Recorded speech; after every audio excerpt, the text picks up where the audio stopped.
Captain Rachel Morrison stood at the command center of the UES Hyperion, watching the swirling purple-black energies of dimensional space through the main viewport.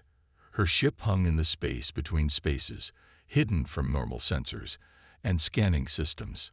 It was quiet here, as it always was. Too quiet. The alert came without warning. First, a soft chime, then the AI's calm voice. Priority message from Earth Command, Captain. Marked urgent. Rachel straightened her blue uniform and brushed back her graying hair. Display it, she ordered. The message appeared in front of her, floating in the air. As she read it, her face grew darker. The elder races, those ancient civilizations that thought they ruled the galaxy, had finally made their move. They demanded that all human ships stop using dimensional travel at once.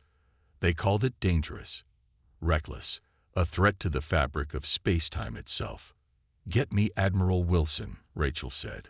Within moments, the Admiral's weathered face appeared on her screen. "I assume you've read the message, Captain," he said. "Yes, sir. The Elders want us to stop all dimensional travel." Rachel shook her head. "They don't understand what they're asking." "No, they don't." The Admiral's voice was heavy. "And we can't tell them the truth. Not yet." Rachel walked to the tactical display, where small red dots marked the locations of sleeping devourers, massive beings as big as planets, waiting in the dark between stars. The human fleet had found them 300 years ago. That discovery had changed everything. "The Axiom representative will arrive at Earth in 6 hours, the Admiral continued. "They're bringing their fastest ship through normal space. They think they're doing us a favor by showing us the proper way to travel." Rachel almost laughed. The Elders' fastest ships were so slow compared to dimensional travel. But that was the point. Humanity had needed to look weak, primitive, and reckless. It was all part of the plan. "What are my orders, sir?" she asked. "Keep the Hyperion in dimensional space. Continue monitoring Section 7. If the Devourers show any signs of waking up." He didn't need to finish the sentence. Rachel looked at her crew, 50 men and women who had trained their whole lives for a war that might never come, or might start today. They knew the real reason human ships traveled through dimensional wombs. They knew why humanity had hidden its true strength for so long. "Understood, sir." Rachel ended the call and turned to her science officer. "Ryan, run another scan of the sleepers. Full spectrum." Lieutenant Ryan Chen nodded and started the scan. The results came back normal, but Rachel couldn't shake the feeling that something was wrong. The elder races were making too much noise, sending too many ships through normal space. All that activity, all that energy. "Captain," Ryan called out suddenly, "I'm picking up something strange. The closest devourer, its energy readings just changed." Rachel rushed to his station. The readings were clear. After millions of years of sleep, the massive being was starting to wake up. The elder race's ultimatum might have just triggered what humanity had feared most. "Send an encrypted burst to Earth Command," Rachel ordered. "Tell them it's starting. The sleepers are waking up." She returned to her command chair and looked out at the dimensional wounds, those purple-black tears in reality that the elder races feared so much. Soon, they would understand. These weren't just shortcuts through space. They were humanity's way of hiding an entire war fleet, keeping it ready for the day the ancient monsters woke up. "All hands to battle stations," Rachel announced. "Begin emergency protocols." The lights dimmed to combat red. Around her, the crew moved with practiced efficiency. They had trained for this moment their whole lives. Now they would show the elder races why humans really traveled through dimensional wombs. And hope they weren't too late. Lieutenant David Cooper had never seen anything like the elder race's ship. It hung above Outpost Gamma 7 like a giant crystal, catching starlight and breaking it into rainbow patterns. The ship was beautiful, but David felt uneasy. He knew why they had come. From his station in the outpost control room, he watched the Axiom delegates emerge from their ship. They floated down on beams of light, their crystalline bodies shimmering. Each one was 3 meters tall, with faces made of smooth, clear surfaces that reflected everything around them. Maintain position. His commander ordered over the radio. Ambassador Hayes is heading to the meeting room now. David checked his screens. The station's hidden sensors, the ones that could detect dimensional energy, were working perfectly. If anything went wrong, they would know. Inside the meeting room, Ambassador Robert Hayes stood calmly as the 3 Axiom representatives entered. Their leader, who called itself First Light of Dawn, spoke first. Its voice sounded like wind chimes. "We come with grave concerns," it said. "Your species tears holes in space-time itself. This cannot continue." Hayes smiled politely. "We appreciate your concern, but our dimensional travel technology is safe. We've used it for over 200 years without problems." The Axiom leader's crystal surface flickered with red light, a sign of frustration. "Safe. You punch holes through the fabric of reality. Our scientists say these dimensional wounds, as you call them, could damage space itself." "Your scientists are wrong," Hayes said firmly. "We won't stop using our technology." David watched the meeting through the security feeds. He saw First Light of Dawn rise up, growing taller in anger. The other 2 Axiom delegates moved closer to their leader. "You humans are young," First Light of Dawn said. "Too young to understand the dangers.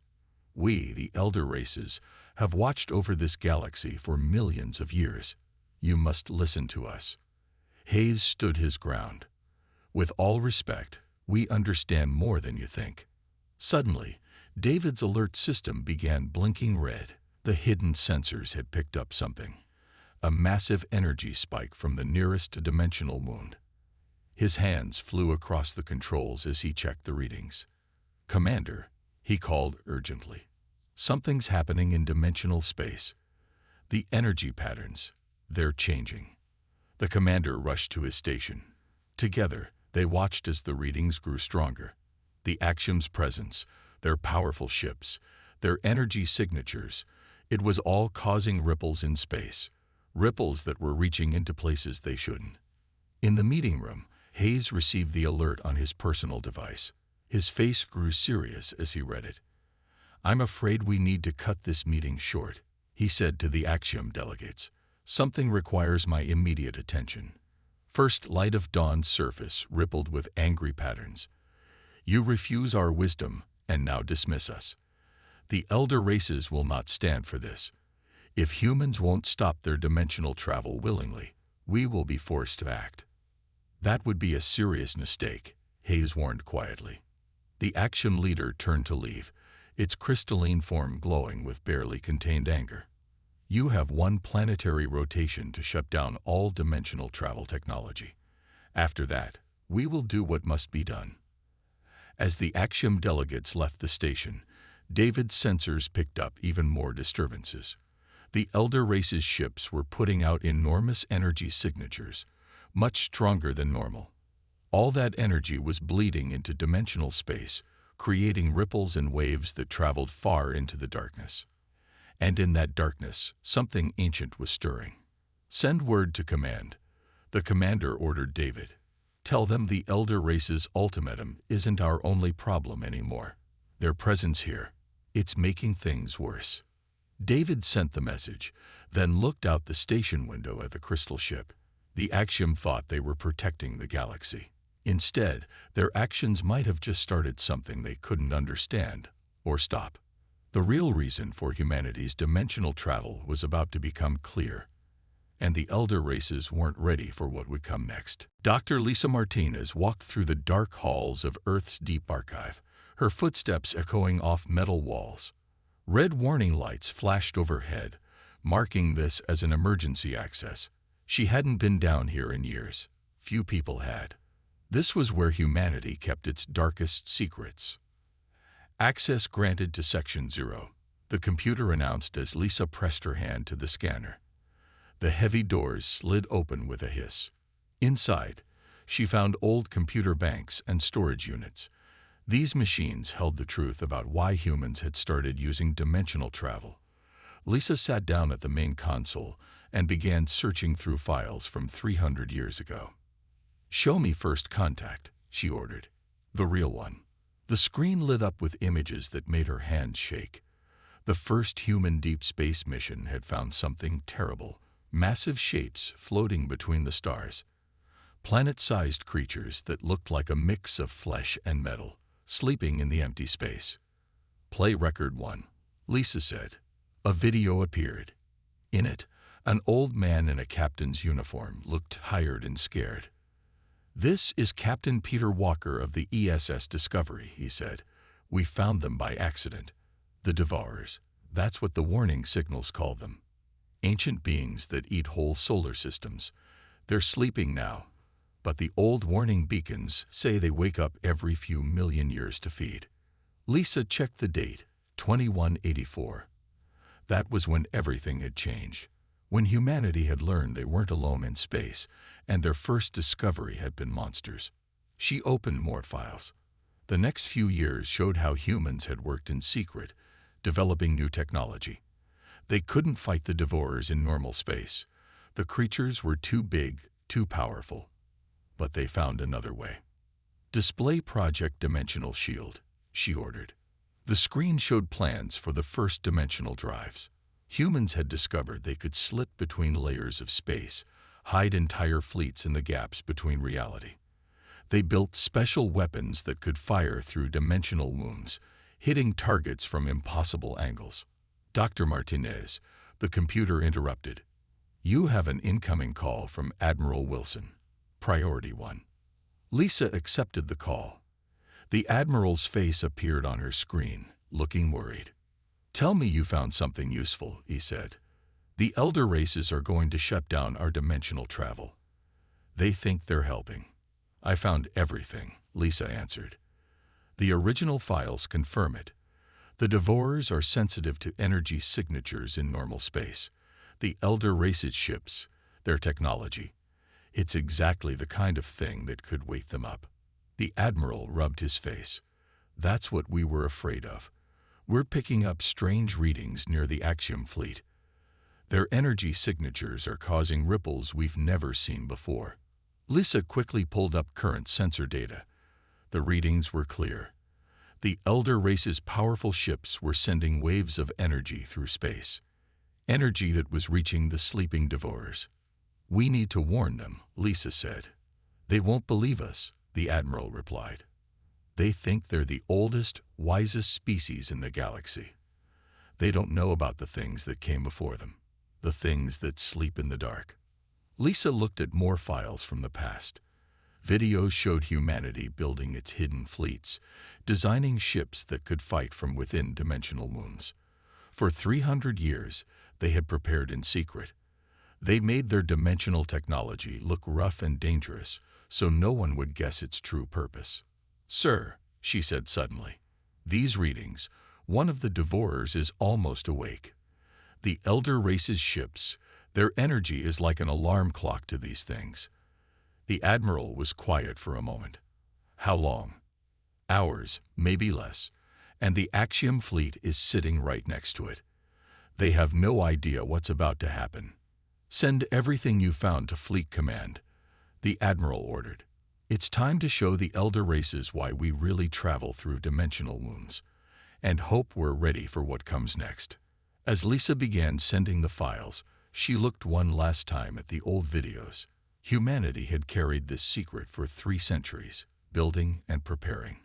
Now everyone would learn the truth and face the horrors that came with it. Admiral John Baker watched the huge screen on his flagship's bridge. The UES Sentinel hung in dimensional space, hidden from normal view. On his display, red warning lights blinked around an area of empty space, except it wasn't really empty. "Report," he ordered. "The Devourer is moving, sir," his sensor officer said. First time in millions of years, the elder race's ships woke it up. Through special sensors, Baker could see it. The thing was bigger than Earth, a massive shape that looked like metal and flesh mixed together. For centuries it had slept between the stars. Now it was waking up, pulled from its sleep by the powerful energy signatures of the Elder Race's ships. "Show me the Axiom fleet," Baker said. The screen changed. 20 crystal ships hung in space, beautiful and deadly. Their engines put out enough energy to power a whole planet, but they couldn't see what was right next to them. "Sir," his communications officer called out. "Message from Earth Command. They're sending the files from Deep Archive. Should I display them?" Baker nodded. Ancient videos and documents filled his screen. He had seen them before. Every fleet commander had. They showed humanity's first discovery of the Devourers and the desperate plan they had made to fight them. "The Axioms still won't listen to our warnings," his second-in-command reported. "They think we're just trying to avoid their ultimatum about dimensional travel." Baker stood up and walked closer to the main screen. The Devourer was moving more now. Its surface rippled like dark water, and parts of it were starting to glow. "How long until it's fully awake?" he asked. 20 minutes, maybe less," the sensor officer answered. "And, sir, its movement is causing others to stir too. We're picking up activity from 2 more Devourers in nearby systems." Baker pressed a button on his command chair. "All ships, battle stations. This is not a drill." Around him, lights dimmed to combat red. His crew moved quickly to their positions. They had trained for this day their whole lives. Through the dimensional wombs, Baker could see other human ships taking position. A fleet that had stayed hidden for centuries. "Sir, the Devourer's energy readings are spiking," the sensor officer reported. "It's about to." A blast of energy shot from the creature, missing the Axiom fleet by luck. The crystal ships scattered in surprise. They still couldn't see what had attacked them. "The Axiom are hailing everyone in range," the communications officer said. "They're asking if anyone else detected that energy burst. Their sensors can't find the source." Baker took a deep breath. "Send them the detection data from our dimensional sensors. It's time they learned what we've been preparing for." The bridge crew sent the data. On his screen, Baker watched the Axiom ships suddenly stop moving. They had just received their first look at the thing that had been sleeping beside them. "Multiple dimensional wounds opening," his tactical officer reported. "Human battle fleets emerging across 3 sectors. All ships report ready for combat." Baker nodded. Humanity's hidden fleet was revealing itself at last. Ships appeared from tiers in space, weapons ready. They had been built for this exact moment, to fight enemies too big to face in normal space. "Sir," his communications officer said quietly. "Message from the Axiom flagship. They're asking. They want to know what those things are, and why we never told them." "Tell them the truth," Baker ordered. "Tell them these are the real reason we travel through dimensional wombs. We've been standing guard for 3 centuries, waiting for this day." The Devourer was almost fully awake now. Its massive form moved through space, hungry after millions of years of sleep. The elder races were about to learn why humanity had hidden its true strength for so long, and why they had been right to do so. Commander Emily Russell watched as the Devourer's first attack hit an Axiom colony world. The massive creature fired beams of dark energy that cut through the planet's best shields like they weren't even there. The elder race's most advanced defenses did nothing to stop it.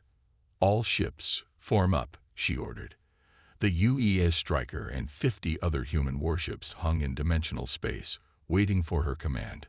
"Remember your training. Hit and fade, just like we practiced." Through her view screen, she saw the Axiom ships trying to fight back. Their crystal vessels fired powerful weapons at the Devourer, but the beams passed right through it. The ancient creature's body existed partly in normal space and partly in other dimensions. "They can't hurt it," her weapons officer said. "Their weapons only work in normal space." Emily nodded. "That's why we're here. First wave, prepare to emerge. Target the Devourer's weak points. Remember, fire through the dimensional wombs, not in normal space." She watched the Axiom fleet scatter as another attack from the Devourer destroyed 3 of their ships. The elder races were learning a hard lesson. All their advanced technology, all their ancient wisdom, meant nothing against these monsters.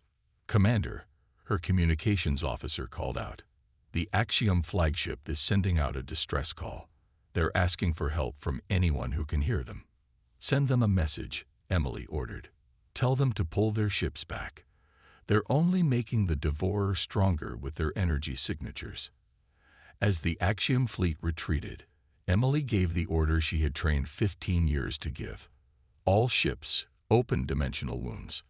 Attack pattern Delta." Space itself seemed to tear open. Human warships emerged from purple black holes in reality, their special weapons ready. Emily's ship led the charge, firing beams that traveled through dimensional space before hitting the Devourer. The creature screamed. The sound traveled through both normal space and dimensional space, making Emily's ship shake. But their weapons were working. The Devourer's flesh-metal body began to show damage where the dimensional weapons hit. "Multiple hits confirmed," her tactical officer reported. "The Devourer is trying to track us, but it can't lock on while we're moving through the wounds." Emily watched as her fleet executed their attack perfectly. Ships would appear from dimensional wounds, fire their weapons, then disappear into another wound before the Devourer could strike back. This was what they had trained for, fighting gods through holes in space. "The Axiom are watching us," her sensor officer said. "Their ships have stopped retreating. They're just watching." On her screen, Emily could see the Elder Race's ships hanging back, their crystal surfaces reflecting the battle. They were seeing humanity's true power for the first time, not as reckless dimension travelers, but as warriors who had prepared for this fight for 300 years. "Commander," her communications officer said, "message from the Axiom flagship. They're offering to help. They want to know how they can assist." Emily smiled. "Send them the frequency adjustments for their shields. Tell them to modulate their weapons like we showed them. Maybe now they'll understand why we travel through dimensional wounds." The battle continued. More human ships arrived through dimensional wounds, their weapons blazing. The Devourer fought back hard, but it couldn't match humanity's strategy. Every time it tried to attack, the human ships would vanish into another wound and appear somewhere else. Slowly, the Axiom ships began to return, their weapons adjusted to Emily's specifications. They weren't as effective as the human ships, but they could help now. They had learned. "The Devourer's energy readings are dropping," her sensor officer reported. "It's working, Commander." Emily nodded. The Elder Races were finally seeing the truth. Humans hadn't been reckless or primitive. They had been guardians, waiting and watching through dimensional wounds for the day these ancient horrors would wake up. And now that day had come. Captain William Foster stood at the center of the emergency command room on Earth. Around him, screens showed battles happening across 20 different star systems. More Devourers were waking up, but this time, humanity wasn't fighting alone. "The Axiom fleet in Sector 7 has adjusted their weapons," his tactical officer reported. "They're ready to join our attack run." Will nodded. After seeing the first battle, the Elder Races had quickly put aside their pride. Now they wanted to learn everything humans knew about fighting the Devourers. "Show me the main battle map," he ordered. A large hologram appeared in the room's center. Red dots showed the Devourers, 12 of them now awake and moving. Blue dots showed human ships, appearing and disappearing through dimensional wounds. Yellow dots marked the Elder Race's fleets, now fighting alongside humanity. "Sir," his communications officer called out, "the Axiom High Council is asking for more information about the dimensional sensor technology. They want to install it on all their ships." "Send them the basic plans," Will said. "They need to see what's coming for them." The main screen showed an Axiom battle group firing their newly adjusted weapons at a Devourer. Their crystal ships had been modified with human technology, letting them detect the massive creatures properly for the first time. "Multiple dimensional wounds opening in Sector 4, someone reported. "The UES Striker and her battle group are moving to engage. Will watched as more human ships emerged from tiers in space. They had hidden these fleets for centuries, building them in secret while letting everyone think humans were just clumsy with dimensional technology. Status report on the Devourer near Alpha Centauri, he ordered. Heavy damage to its lower sections, his tactical officer replied. The combined human Axiom fleet has it surrounded. They're using the new attack pattern you designed. On the screen, Will could see it working. Human ships would open dimensional wounds behind the Devourer, and Axiom ships would drive it back toward them. The creature couldn't dodge attacks coming from both normal space and dimensional space at the same time. Sir, incoming message from First Light of Dawn, his communications officer said. The Axiom leader wants to speak with you. Will accepted the call. The crystalline being's face appeared on his screen, its surface showing patterns of blue light, a sign of respect in their culture. Captain Foster, it said, we owe humanity an apology. We thought you were reckless children, tearing holes in space without understanding the danger. Now we see you were warriors all along, preparing for this day. There's no time for apologies, Will replied kindly. We need to focus on stopping the Devourers before more wake up. Are your ships ready for the next phase? Yes, all Axiom fleets have been upgraded with your sensor technology. We can see them now, these monsters that sleep between the stars. Will turned back to the battle map. Good. Have your ships form up with our fleet near Sector 9. That's where the next Devourer is showing signs of waking up. This time, we'll be ready before it fully awakens.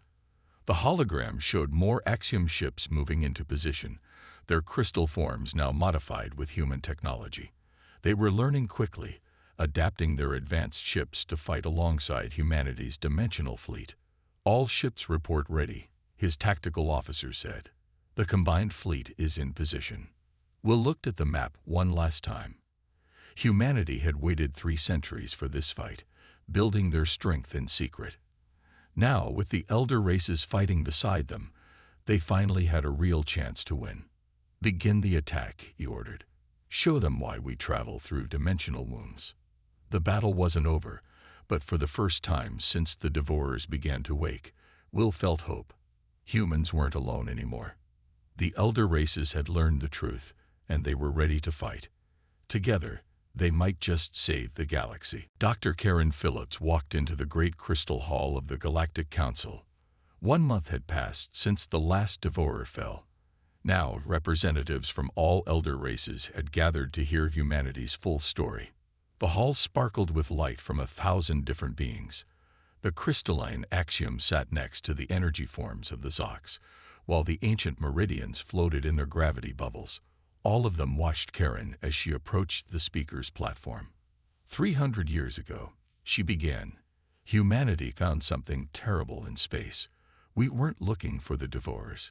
We just got lucky, or unlucky, and found them first. The huge screen behind her showed images from Earth's deep archive. The first human ships discovering the sleeping monsters. The warnings left by long-dead civilizations about what would happen when they woke up. We were young, Karen continued. We had just learned to travel in space, but we knew we had to do something. No one else could see the Devourers. No one else knew they were there. First Light of Dawn, the Axiom leader, moved forward. Its crystal surface showed patterns of deep blue, the color of sadness and regret. We thought we were the guardians of this galaxy, it said.